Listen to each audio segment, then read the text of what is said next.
The draft is over with, right? Finally. But player evaluation is still 365, and we still got to do our evaluation for the nation. We do.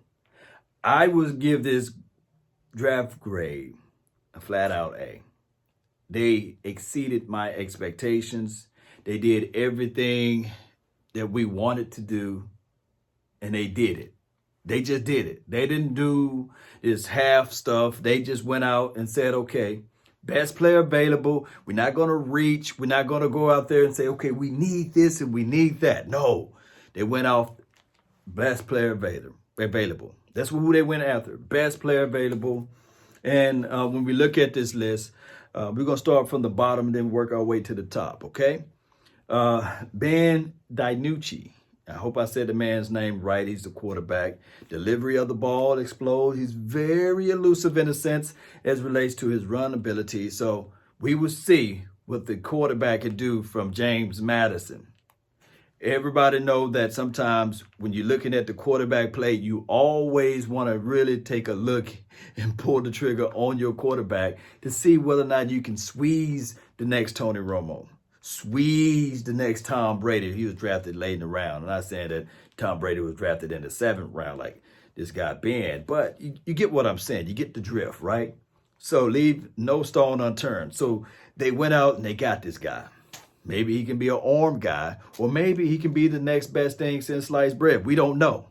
We definitely don't know, but shout out to the Cowboys for picking him up. And on this list, in the 5th round.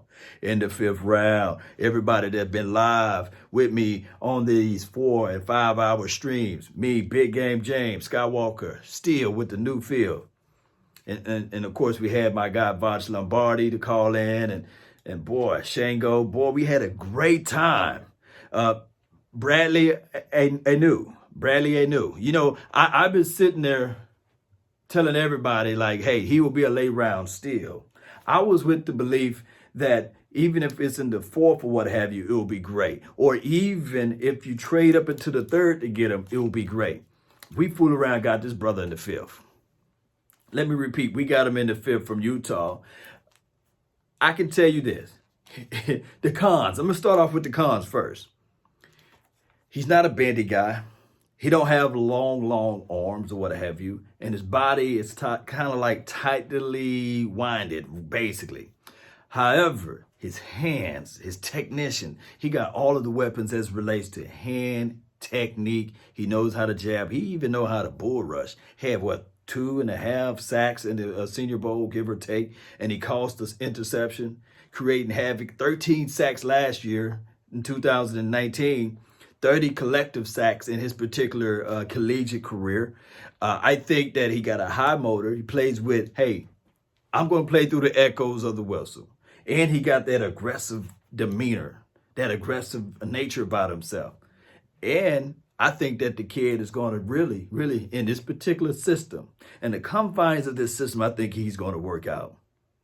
I really do think that he will work out. Especially, think about this. He playing right beside Poe, or he's going to play right beside, you can throw in Crawford if they decide to keep Crawford, or he going to play on the opposite side, right beside McCoy. In times, I've seen him play on both sides of the field. So I think that was a good pickup for us from Utah.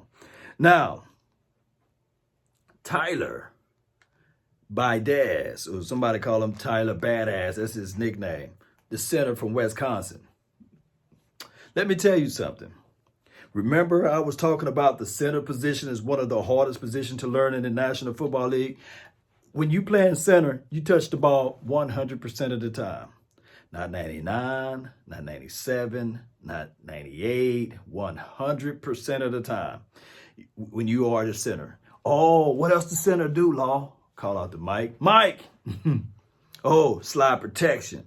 Making sure that the A-gaps are protected in a sense. If they pull you, making sure that you get out of your stance. Making sure that you hit something that's in front of you. Now, he is better as it relates to against the run or with the run or what have you, opposed to being a pass blocking type of center.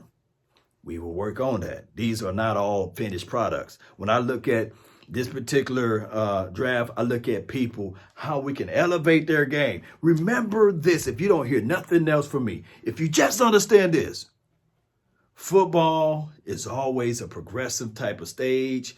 You're always learning to get better at your moments. You're always trying to figure out, how can I improve myself? And coaches should be able to extract those weaknesses out of you and remove those and elevate those things which are good within you. That's what coaches do. And I think that he got an award that Travis Frederick never had, you see, out there in Wisconsin. Y'all can Google that and post that down below. That'll be a quick homework assignment. However, he's no Travis Frederick, but I think that particular pick, he can sit back for a year, see what they do with Looney. Looney is on a 1-year contract, and we'll see how all of that stuff work out, right?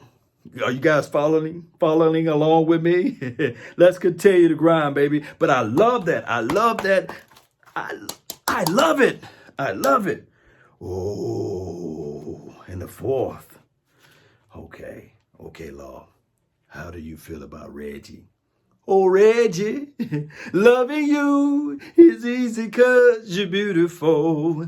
Do. Reggie. Y'all named that movie when Reggie said, "Ow." Regi Robinson II. I'm telling you, this kid from Tulsa, I was looking at his film and you can say, okay, 4'4" guy, had about 3 interceptions last year.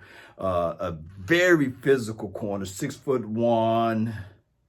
Oh yeah, about 205, 206, you give or take. I'm telling you, Reggie, I love his game. I love his speed. I love the way he's around the ball. He can be a poor man's Trayvon Diggs, believe it or not. Here's his problem, though. Here's his problem. The brother had bad footwork. What did I say a few sentences ago? No, not a brother have bad footwork, not a brother have bad footwork, but I say coaches should be able to look at this situation and say, we elevating.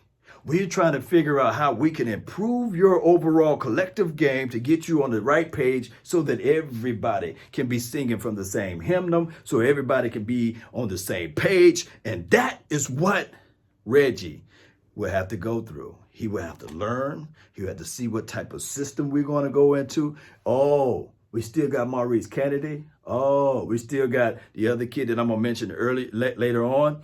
Oh, we got all of those guys. And what are they? Long, 6 foot, 6'1", 6'2"-ish. And they're going to learn from each other. The aggressive corners. Press man. That's what he plays. Press. Now, footwork, we're going to work on that. But look, put that size on you. Knowing that the ball got to come out quick because the front four is going to be nasty. Knowing that ball got to come out quick, let's continue to evaluate and let's continue to put these type of things out there as it relates to the confines of football. So I like good old Regi Robinson. Oh, nation. Didn't we say this? That the Cowboys need to invest in the front four? And all they did in the previous years, in the previous administration, pretty much tried to hide the front four, tried to hide the safety play, those type of things. But when I look on this particular situation, I got the pad right here. When I look at this, when I see what the Cowboys did in the 3rd round, defensive tackle from OU, Neville, Gallimore. I look at this guy. Remove all what you think far as production-wise. Just think about this. Close your eyes and imagine a 310-pound guy. All his job is to come in after. Can I repeat that? To come in after. Can I repeat that one more time? Come in after a Poe. Come in after a McCoy. Did all of the heavy lifting. And you bring this kid in, not just for a cup of coffee, but you bring him in to shoot the gap, get to the quarterback. Oh, his lateral movement is there. Yes, he can play 2 or the 1, gap systems, what have you. And on top of that, he can fit in a 3-4 or a 4-3 defense. Either defense, he can fit into that system. We went and got him. Man, he got a wide girth. Man, check out his video on my IG page. The brother is huge out there, and he's quick. Hand placement is what I like, and that is what he's going to... Look, he can move some furniture around. He can just sit up there and be like, hey, this your body? I'm just going to take it and move it out the way. You still using this? I'm taking it and moving it out the way. That is what he can do. He's going to move furniture around. He's going to move furniture around, so I like that. In the third round, people had a second round grade on him. Boy, this is a good draft. Let me repeat. Boy, this is a good draft. Shout out to OU, you know. and number 2, Trayvon Diggs. Let me just sit right here for a second for you guys to marinate that. Trayvon Diggs. Oh, buddy. All we see is this guy from Bama get in front of the opposition face and say, hey, you planning on trying to eat that for later on? There's no leftovers when I'm out here. That mentality. Some people have his comp as a Talib. Oh my goodness. Some people say that the kid have all of those traits as a Talib, to get in the face, the physical nature of him. Oh, didn't he have multiple interceptions? He had like 6 touchdowns, pick 6 or pick up fumbles collectively in his collegiate career.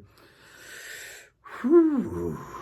Round the ball hawk, know how to get his head around to the ball. Oh, and come from a football pedigree. His brother played football. Still in the league. I think he went to the Bills or something like that. Trayvon Diggs played for the Minnesota Vikings for a couple of moons there. But now you got this guy, Trayvon Diggs, Alabama, who's not afraid to get into the opposition face. Who can play in the zone cover, also can play man cover zone, or can get right into the face, get right there on you, get right there on you, get right there on you. Man, when you get that type of situation, not allowing you to breathe, knowing that your front four is going to create pressure. Did I talk about Jalen Smith? Oh, did I talk about, dare I say, an LVE whenever they get back into the folds, or Sean Lee or Joe Thomas? All of those boys are pretty cool. But now you got a cornerback that you can say, hey, he don't have to be the end all be all, because you got a Jordan Hip Pocket Lewis. Oh, I don't want to even mention Cheeto Awuzie, because in practice, guess what? You going up against Gallup. Oh, you're going up against this other guy that I'm going to mention next, you know, but you're going up against Amari Cooper. Oh, man, this is some good stuff. Good stuff. Can I say that again? Good stuff. Remember, I say steel sharpens steel. And I can show you all the time.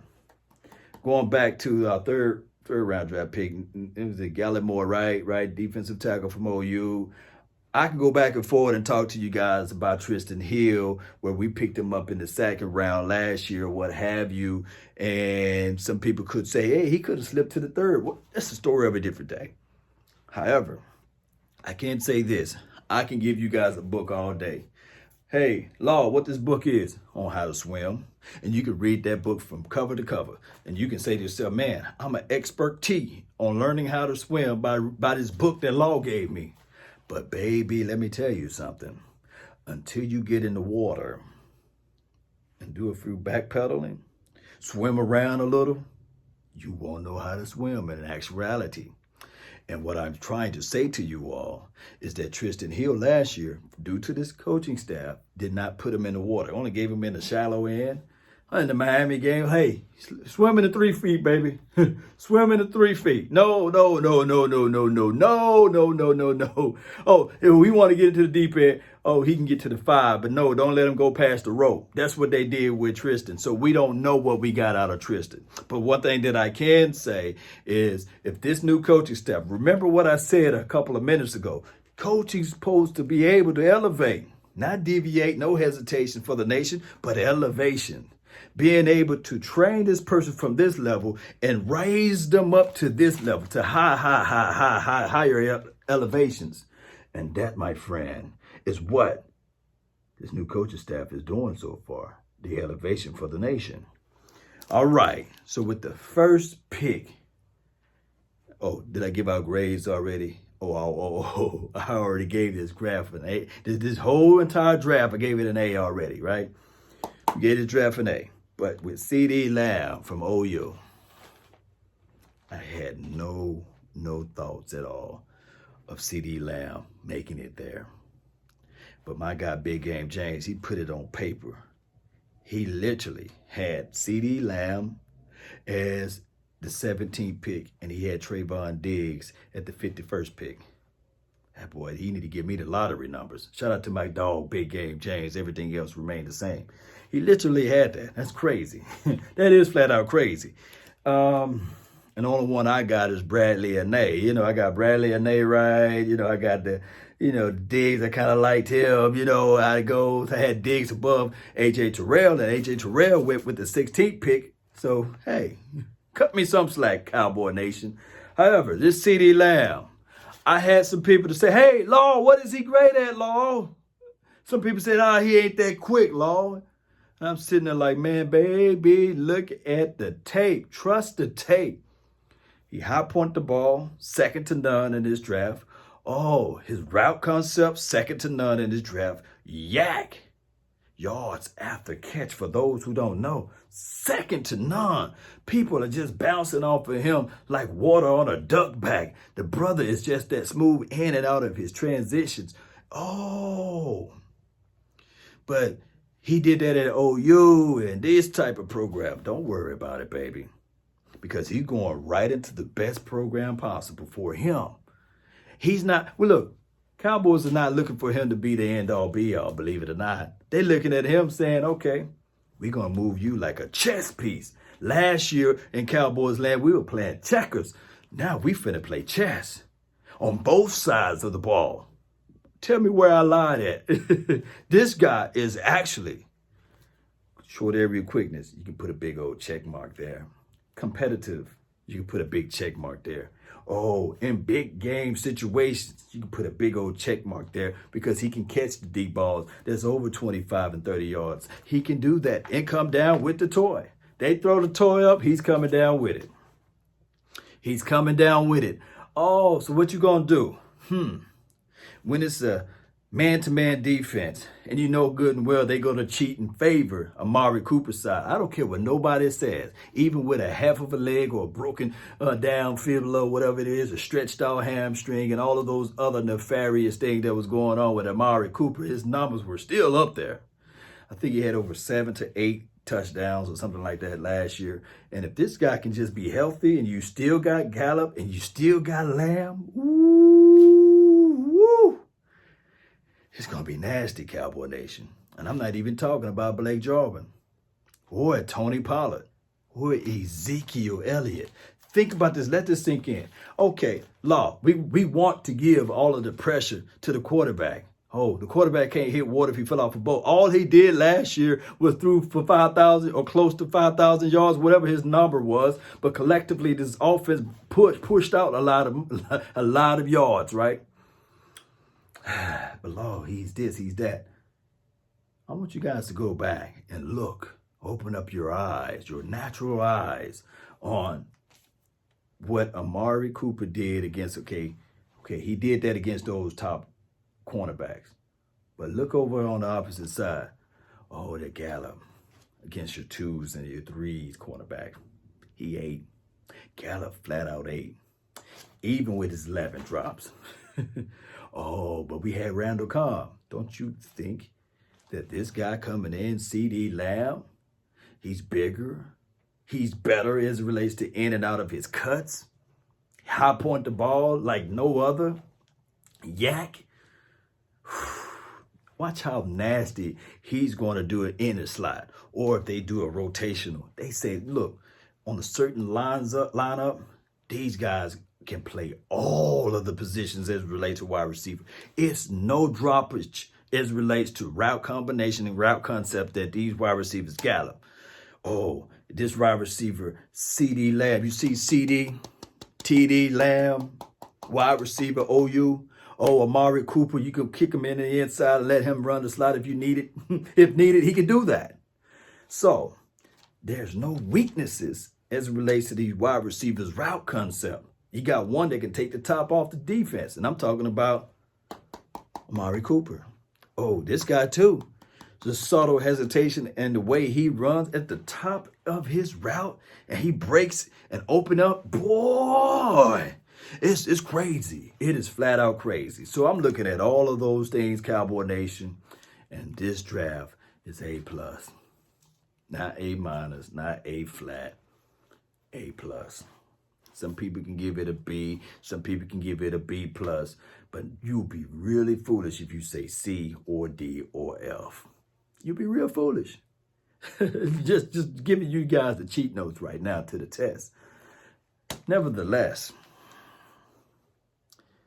I do know that this is the off season. This is the off season, and the off season is long.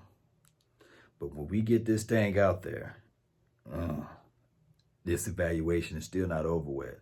There will still be some undrafted guys that probably run some crazy speed, some people that we never heard of before that's going to come onto the scene and still make some splashes, which is cool, which is naturally right. Still could be some tight ends that we bring in to help, fill that void up, because we do like Blake Bell and we do like the Schultz of the worlds, but competition, right?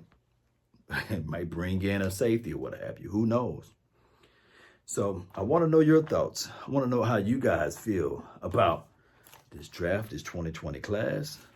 The quarterback that we picked up, Bradlee, Anae, the edge rushing guy, the Wisconsin badass. He pull up that guy. We got Regi Robinson. Reggie, loving you is easy 'cause you're beautiful. Do. And we got Gallimore. Ooh, Gallimore. He might make a quick impact. Think about it. 20 snaps a game. Give a spell to McCoy and Poe. And then Tristan. Hey, don't sleep on Tristan. The coaches elevate, like I said. Diggs. My goodness. I like that Diggs, man. Like I said, I had him higher than A.J. Terrell. And Terrell went with the 16th pick. And I got Diggs in the second round. How crazy. And then the best for last, CeeDee Lamb. Give me your individual grades. Give me your thoughts. Let me know how you feel. Hit that subscribe button. Share this content. Let that friend, neighbor, foe know where to go when they want to tune in to Cowboy Sports Talk and Beyond. That's been my time. I really, really thank you all for yours. And remember, you're listening to nothing but the best. Let's go. 2020, baby.